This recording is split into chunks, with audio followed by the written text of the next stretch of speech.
গরমের দিনে একটু টক জাতীয় খাবার-দাবার খেতে বেশি ভালো লাগে। তাই ভাবলাম আজকে আপনাদের সঙ্গে চিকেন রসমের রেসিপিটা শেয়ার করা যাক। নিয়েছি এখানে আমি ২ কেজি উইথ বোন চিকেনের থাইয়ের পিস। একটা ভাজা মশলা তৈরি করব। তার জন্য কড়াইয়ের মধ্যে দিয়ে দিলাম ১৫টা ফ্রেশ কারি পাতা। ফ্রেশ কারি পাতা হলেই বেশি ভালো হয়, তাতে গন্ধটা খুব সুন্দর আসে।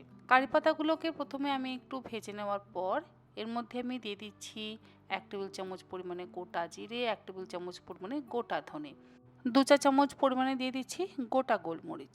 গ্যাসের ফ্লেমটাকে লোতে রেখে এগুলোকে আমি ড্রাই রোস্ট করে নেব। ওই ১ থেকে ১.৫ মিনিট আমি এই গোটা মশলাগুলোকে ড্রাই রোস্ট করে নিয়ে একটা আলাদা পাত্রের মধ্যে ঢেলে নেব।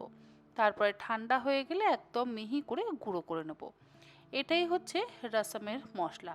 এছাড়া কিন্তু আর খুব বেশি মশলা আমি এর মধ্যে অ্যাড করব না। খুব হালকা করে আমার ভাজা হয়ে গেছে, গ্যাসের ফ্লেমটাকে আমি বন্ধ করে দিয়েছি। এটাকে ঢেলে এবার একটা আলাদা পাত্রের মধ্যে রেখে ঠান্ডা করে নিচ্ছি।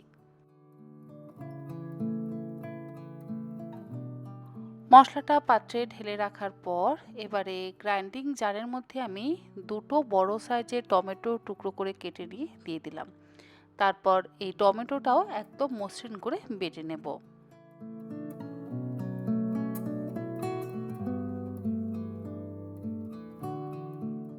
টমেটো বাটা হয়ে যাওয়ার পর রান্নাটা করবার জন্য কড়াইতে দিয়ে দিলাম ৪ টেবিল চামচ পরিমাণে সাদা তেল। খুব যে একটা তেল ব্যবহার করছি তা কিন্তু নয়। তেল গরম হয়ে গেলে ফোড়ন দিয়ে দিলাম ২টো ফাটিয়ে নেওয়া শুকনো লঙ্কা, তার সাথে ১ টেবিল চামচ পরিমাণে মিহি করে কুচিয়ে নেওয়া রসুন, ১ চা চামচ পরিমাণে গোটা জিরে আর ৭-৮টা কারি পাতা। এবারে এই সমস্ত কিছুকে আমি লো টু মিডিয়াম ফ্লেমে ১৫ থেকে ২০ সেকেন্ড একটু ভেজে নেব। পেঁয়াজ আদার ব্যবহার কিন্তু করছি না, শুধুমাত্র রসুনটাই ফোড়নে দিলাম। এতেই খুব সুন্দর গন্ধ হবে। আর আলাদা তো একটা ভাজা মশলা আমরা তৈরি করেই নিয়েছি। ফোড়নের থেকে সুন্দর গন্ধ বেরোতে শুরু করলে এবার এর মধ্যে আমি দিয়ে দিচ্ছি টুকরো করে কেটে রাখা চিকেন। গ্যাসের ফ্লেমটাকে হাইতে করে দিয়ে চিকেনের টুকরোগুলোকে মিনিট ৫-৭ সময় ধরে খুব ভালো করে ভেজে নেব। বেশ চিকেনের একটু রঙটা পরিবর্তন হয়ে যাবে, ততক্ষণ পর্যন্ত আমাদের ভাজতে হবে। আর ভাজার সময় আমি এর মধ্যে দিয়ে দিলাম স্বাদ অনুসারে লবণ। মোটামুটি আমি এখানে এখন ২ চা চামচ পরিমাণে লবণ দিলাম। পরে যদি আবার লবণের প্রয়োজন পড়ে তখন আমরা লবণটা অ্যাড করব। লবণটা দিয়ে আবারও খুব ভালো করে হাই ফ্লেমে ভেজে নিচ্ছি।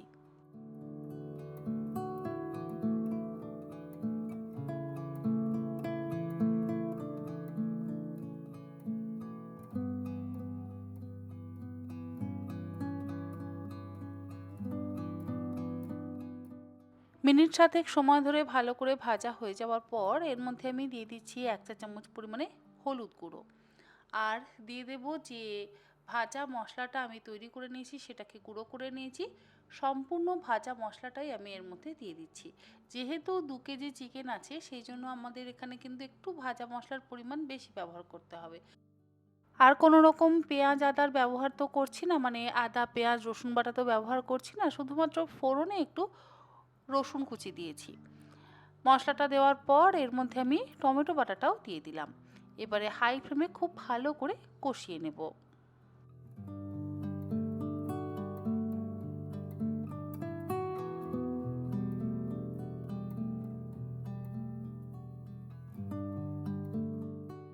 মিনিট ৫-৭ সময় ধরে মশলাটা দিয়ে ভালোভাবে কষানো হয়ে যাওয়ার পর এর মধ্যে আমি দিয়ে দিচ্ছি মোটামুটি ১ কাপের থেকে একটু বেশি পরিমাণে জল। জলটা দিয়ে এবারে ভালো করে মিশিয়ে হাই ফ্লেমে ফুটিয়ে নেব।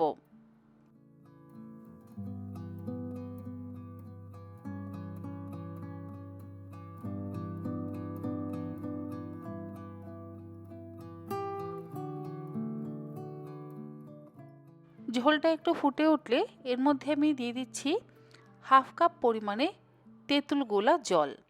আমি এখানে ওই ১/৪ কাপ পরিমাণে তেঁতুল ১/২ কাপ পরিমাণে জলের মধ্যে ভিজিয়ে রেখেছিলাম। তারপরে তেঁতুলের পাল্প বা কাঠটা আমি একটু জল মিশিয়ে এর মধ্যে ব্যবহার করলাম। তেঁতুলের পাল্পটা দিয়ে মিশিয়ে নিয়ে ঢাকা দিয়ে লো ফ্লেমে আরও ৩-৪ মিনিট সেদ্ধ করে নিলাম। 3-4 মিনিট পর আমি ঢাকাটাকে খুলে নিচ্ছি আর এর মধ্যে দিয়ে দিচ্ছি আরও একটু লবণ, কারণ আমরা তেঁতুল অ্যাড করেছি, তারপরে জলও দিয়েছি, তাই জন্য আমরা এই পর্যায়ে একটু লবণটা অ্যাড করলাম। আর এর মধ্যে অবশ্যই সামান্য পরিমাণে একটু চিনিটা ব্যবহার করব, ওই হাফ চা চামচ পরিমাণে টক ভাবটা ব্যালেন্স করবার জন্য। চিনিটা দিয়ে 1 মিনিট একটু ফুটিয়ে নিয়ে আমি গ্যাসের ফ্লেমটাকে বন্ধ করে দেবো। আমাদের চিকেন পেপার রসম কিন্তু একদম তৈরি।